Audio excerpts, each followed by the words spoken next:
Edukasi ID seputar dunia pendidikan. Kembali lagi bersama aku Anas Alifidia. Kali ini aku bakal bikin video mengenai kertas kerja atau neraca lajur.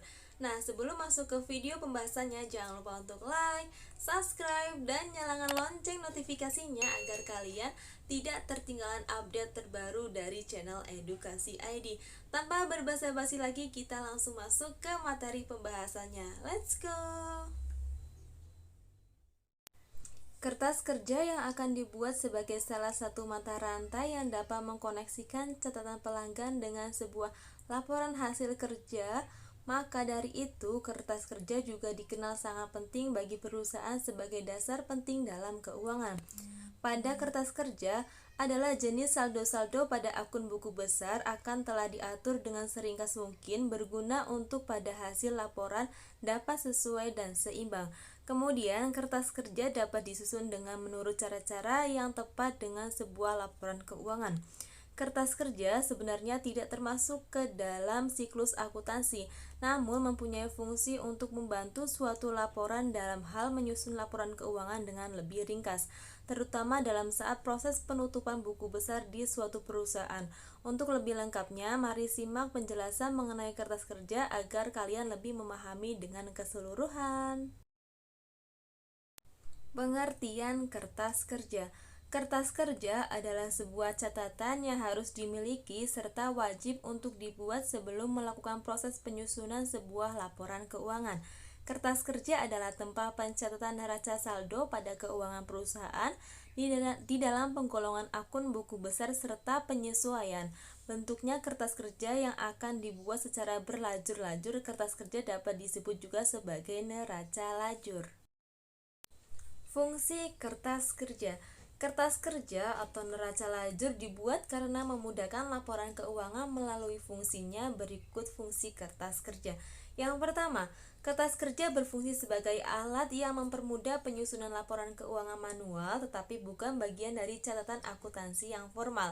Yang kedua, kertas kerja berfungsi menjadi acuan untuk memeriksa buku besar yang disesuaikan, diseimbangkan, dan disusun berdasarkan penyusunan laporan keuangan. Tujuan menyusun kertas kerja. Setelah kita dapat memahami dari fungsi kertas kerja, maka berikutnya adalah tentang apa saja sih tujuan dari menyusun kertas kerja ini. Dalam penyusunan kertas kerja ini mempunyai beberapa macam tujuan sebagai berikut. Yang pertama, untuk membantu atau meringkas dalam proses penyusunan laporan keuangan pada perusahaan. Yang kedua, mengurangi jika ada suatu kesalahan-kesalahan yang mungkin akan terjadi atau dapat terjadi selama proses menyusun kertas kerja. Yang ketiga, mengoreksi terhadap keakuratan pada proses perhitungan yang telah dilakukan. Jenis-jenis kertas kerja. Seperti yang telah kalian pahami sebelumnya, membuat kertas kerja tentang apa saja tujuan dari kertas kerja ini dibuat.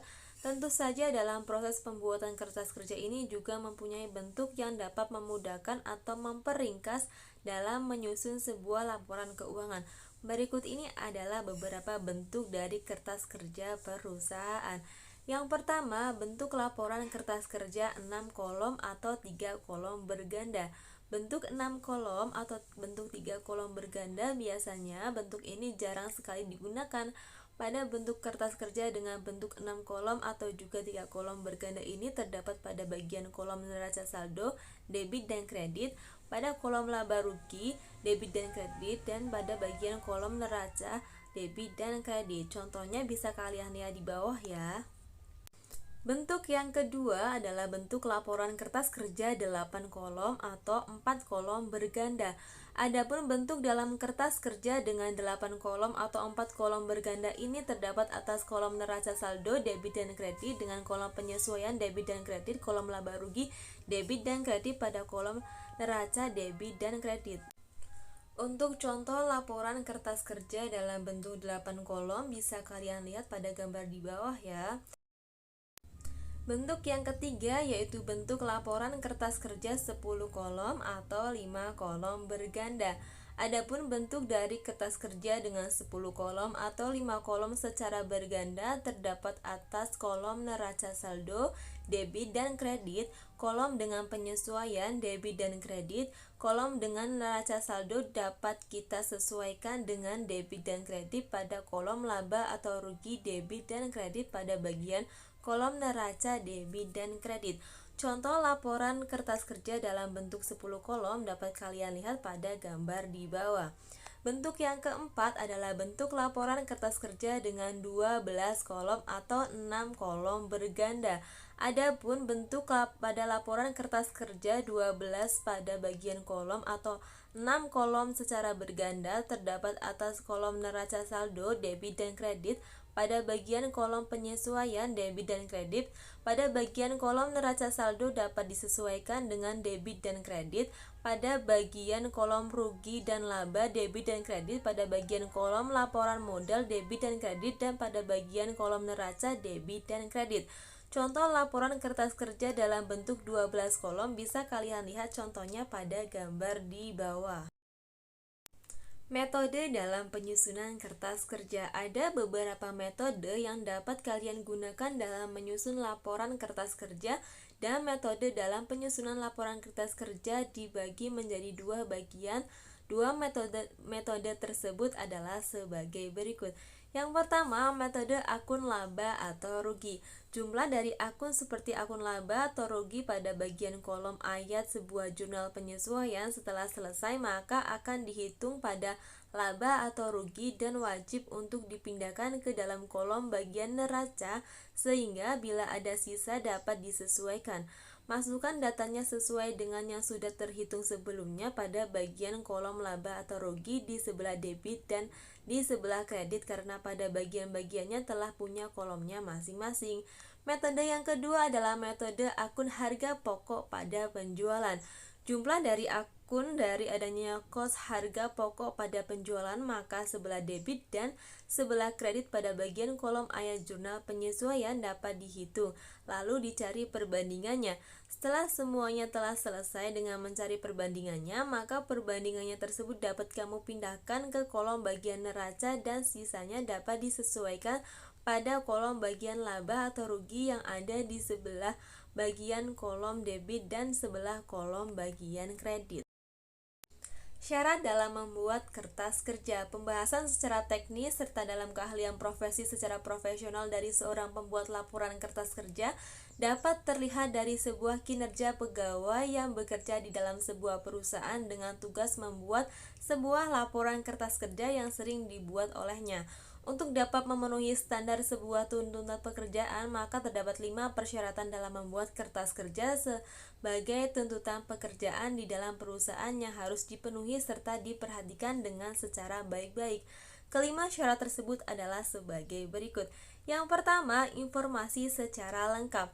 Data yang harus diberikan pada pihak perusahaan adalah laporannya harus benar-benar lengkap, berarti berisi tentang keseluruhan informasi yang diperoleh atau data penting yang harus ditunjukkan dan tidak membutuhkan penjelasan lisan secara lebih lanjut. Yang kedua, memperhatikan penulisan dan perhitungan. Dalam menulis sebuah laporan kertas kerja harus dengan teliti dan detail, berarti setiap penulisan kertas kerja harus benar-benar dapat memperhatikan pada penulisan dan perhitungannya dalam laporan dengan seksama. Jangan sampai ada salah satu tulisan dan hitungan yang salah. Jika salah, maka perusahaan akan mengalami kerugian. Dan yang ketiga adalah pembatasan informasi. Laporan kertas kerja harus dibuat dengan seringkas mungkin, berarti ada pembatasan pada suatu data atau dengan sebuah informasi yang akan dilaporkan. Perlunya ada sebuah pembatasan dalam hal pokok dengan secara relevan sehingga data dan informasi dalam penyajiannya disampaikan dengan cara ringkas. Dan yang keempat, penyusunan dan penyajian informasi. Penyusunan pada laporan kertas kerja dan penyajian informasi laporan kertas kerja harus mempunyai kejelasan. Tidak ada munculnya makna yang berbeda. Oleh karena itu, dalam penyusunan laporan kertas kerja dalam bentuk sajian data atau informasi harus dapat secara sistematik perlu dilakukan. Dan yang terakhir, yang kelima adalah rapi dan teratur. Dalam pembuatan kertas kerja, maka perlu adanya suatu dalam bentuk disajikan dengan secara rapi dan teratur, sehingga akan mempermudah pada saat kalian akan memeriksakan data pada laporan kertas kerja, sehingga tersusun secara rapi sehingga dapat mempercepat proses pemeriksaan laporan kertas kerja yang telah dibuat. Baik, itu adalah penjelasan singkat mengenai kertas kerja atau neraca lajur. Jika kalian masih ada pertanyaan, kalian bisa bertanya di kolom komentar. Semoga video kali ini bermanfaat. Sampai bertemu lagi dengan aku di next video selanjutnya. Aku pamit undur diri, aku ucapkan terima kasih dan wassalamualaikum warahmatullahi wabarakatuh.